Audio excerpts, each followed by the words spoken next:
All right. I may have found the problem, or I know where the problem might exist anyway. I'm thinking we might have an air leak. So I was taking some brake clean and kind of spraying around wherever I could get it at. And I took that brake clean and I shot it right through there. And if you can see back in there, there's a little window that goes down to the flywheel, because behind that flywheel you have your seal, your crank seal. So I was kind of like, leaning down in there trying to see where I need to shoot it at, and I shot that joker through there, and I heard her die down.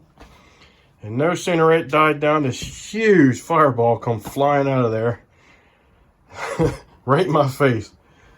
So I'm all good. I still have my hair, my eyebrows, and mustache. Still have all that, as far as I know. And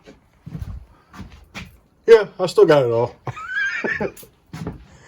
So when you're doing that kind of stuff, be careful. And if you can, try to find something that's non-flammable. But I do think we have a air leak up there somewhere, and I'm not sure what sparked the fireball. Maybe because of the coils up in that area, maybe that had something to do with it. But I'm going to pull this assembly apart and slide that motor out of there, and I'm going to take a look at it and see what we got. All right, so I got the motor pulled out. And I'm sitting here just looking over it to see if I can find anything. Everything seems to be okay. There's no play in the up and down play in the shaft or anything like that. And so I got looking around, and I noticed something weird about the spark plug wire. And I don't know if you can see it, but right about there, right there is a swell in that spark plug wire. And I wonder if it's actually jumping fire intermittently, causing it to shut down the way it shuts down. It's not like it's shutting down, like winding down because it's running out of fuel. It's like shutting off, like somebody just turned the switch off of it. And if it's arcing and going to ground here, then that would be it. And that would explain the fireball. So I'm going to look into that wire a little bit more to see if I can see any issues with it, and maybe some arc tracking on this piece of metal or something like that. So all right, so this is what I found. There's a swell. There is a nick in that wire right there. And that nick was actually facing right towards this plate. And I don't know if you can see it or not. I think you can. But right there is a little brown mark, a little dark mark. And that was right where that bad spot in the wire was facing. So I wonder if it was arcing across there and causing it to shut down. So you can still see that little blister right there. And by the time you get it all tucked into there and in its place where it belongs to be, it faces right down toward that mark. Right in that area. Because this gets bent back down, this little piece here, to hold everything into place. See if I can do a repair on that with some heat shrink. See if that resolves the issue. And if not, then we may have to get this trimmer a new coil. I'm gonna see if I can start this up on my bench somewhere to prove my theory. One little tip I had to learn the hard way. But if your clutch assembly is just a clutch and clutch only on the motor, like this one does, and the clutch drum is somewhere else, do not run it until you take the clutch off. And I've messed up 2 clutches by doing this in the past, because what happens is as soon as you hit that throttle, these things will expand, the spring will break, and everything will go flying. And hope you're not in the way. So if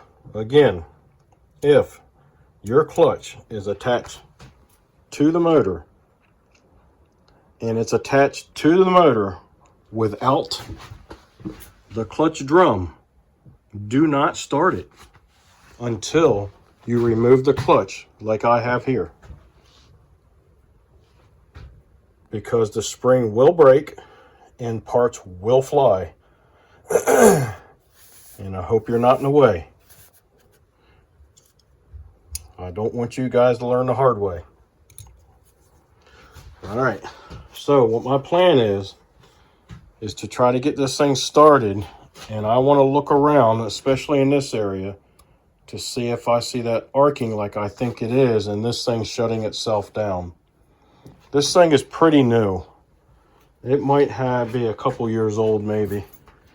I wouldn't think that the seals are bad around this crankshaft. I've seen weirder things, but I don't think that's going to be the problem. So it's 4 years old. All right, let me see if I can get this thing running. And if I do, I will try to show you guys if it's... All right, so I've got it kind of dark in here so we can kind of see things a little bit. But I believe I proved my theory so far. And I'm getting ready to show you. I didn't even have to get it started. But watch, right in there. See where I'm pointing?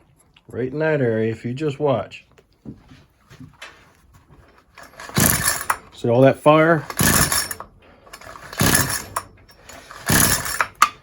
So that proved my theory. And so now I know that we can try to make a repair, or if that doesn't work, we can get a new coil. Let's see if we can do this right here together. This is the part that clips onto the spark plug itself. Man, I didn't have you down here. Right. All right. And all it does is stab through. I was talking to somebody the other day about this. He didn't understand how it was supposed to go on there. I said, look, I said, take a good look at it. I said, but I believe it's just a point on the end of that metal piece. And you just take that and you just shove it right through that wire. And so I believe that's what he did. So I've got some of this 1/4 inch heat shrink. I think I got some smaller stuff than that. All right, so I got some of this white stuff, white heat shrink, and right on here it says good for 600 volts, 125 degrees Celsius, whatever that is. And yep, I still gotta get that piece off of there. I'm not gonna be able to slide it over, but just pop that piece right out of there.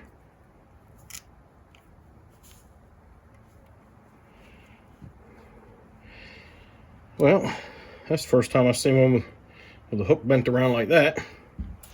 So that's pretty nice. We'll take and we'll slide a good sized piece of this up there. I'll probably go from there to maybe here. So we'll cut that right about there.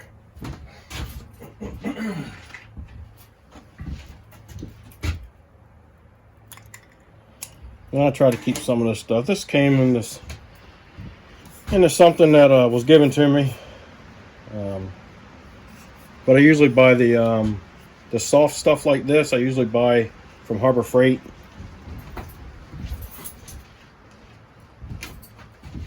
And at one time it used to come in these boxes like this. I'm not sure if it comes that way or not anymore. But it's a 48-inch piece, a 1/4 inch in diameter. This does not have the glue inside. I do have some, and I think I'm getting low on it.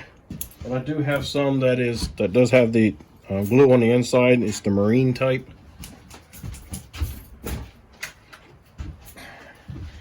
And I use that for certain things. I don't use it on everything, because when that stuff cools back down again, it's stiff. It's hard as hell. So it's not always good in every application. Come on, get on there. Don't stop now. A little bit more. All right. We'll warm that up and get it shrunk on there. And hopefully that should take care of the issue for us. Take your time with this. You don't want to burn it all up.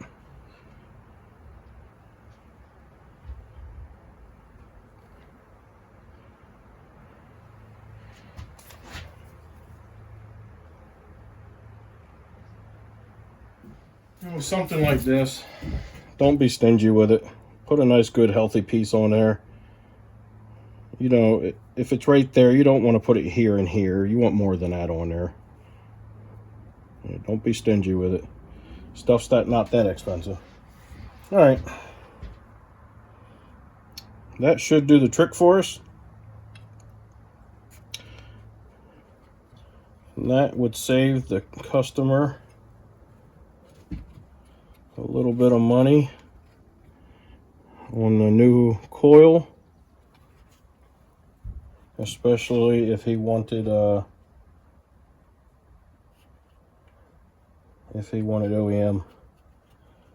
All right.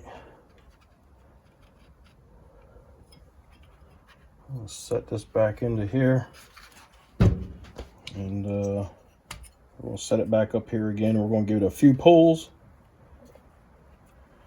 just to verify that we're in good shape.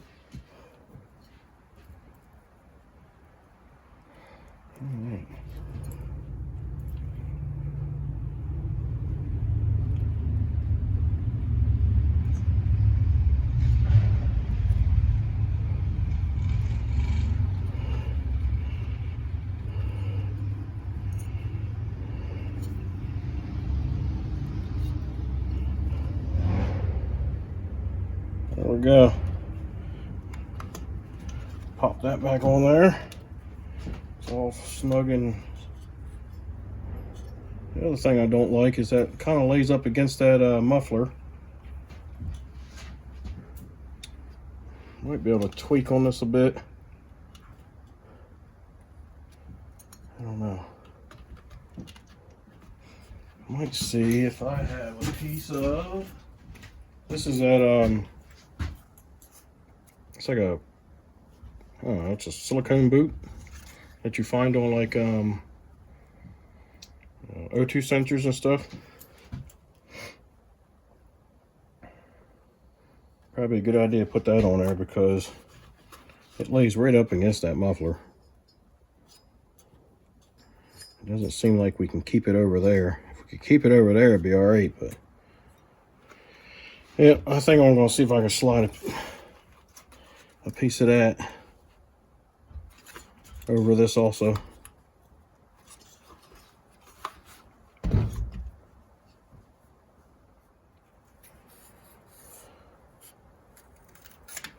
You're surprised what I save sometimes.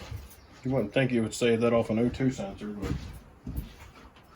but it just came in handy. And this is probably something that the manufacturer probably should have done, but maybe they don't know about it yet. I don't know. but that should take care of that.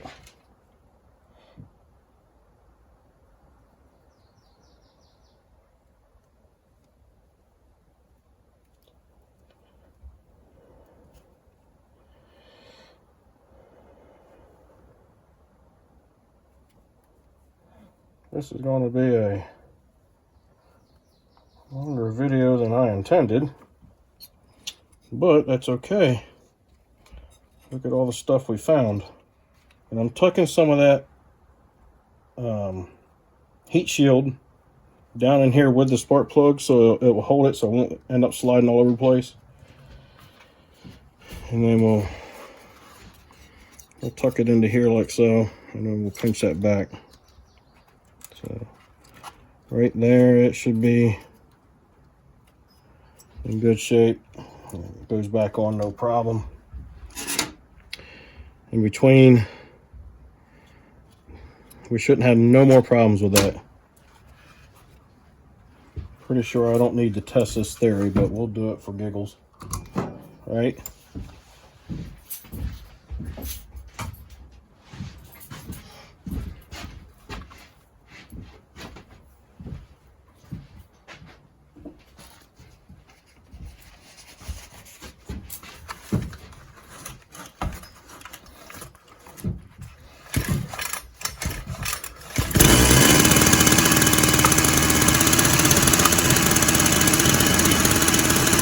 Unexpected to start. But there we go.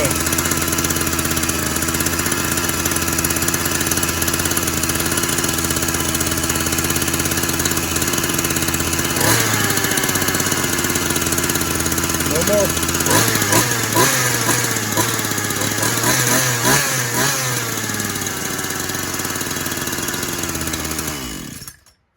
There we go. Just took my finger and choked it off. In time, it's something you have to get a feel for.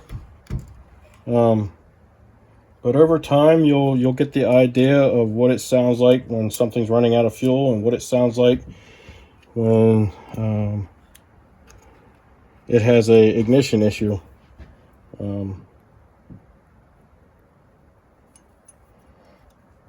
And to me, this problem really didn't sound fuel related. It didn't sound like it was running out of fuel.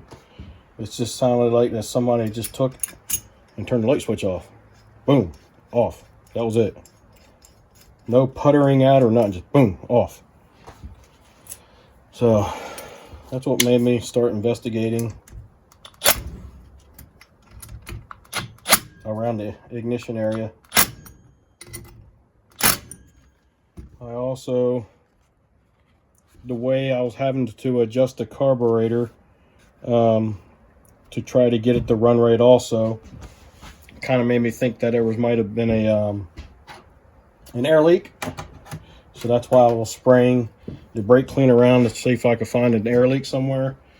But I still think that it was probably had something to do with that ignition, with it going to ground like it was doing. So that is our fix. We pulled the spark plug boot off. We put heat shrink tube from here to here, and the bad spot is actually right there. And then I had some of this shield. It's like a nylon or something like that with a silicone coating over it that you would see on wires for automotive. And I put that over that to keep it from burning up against the muffler because it was touching.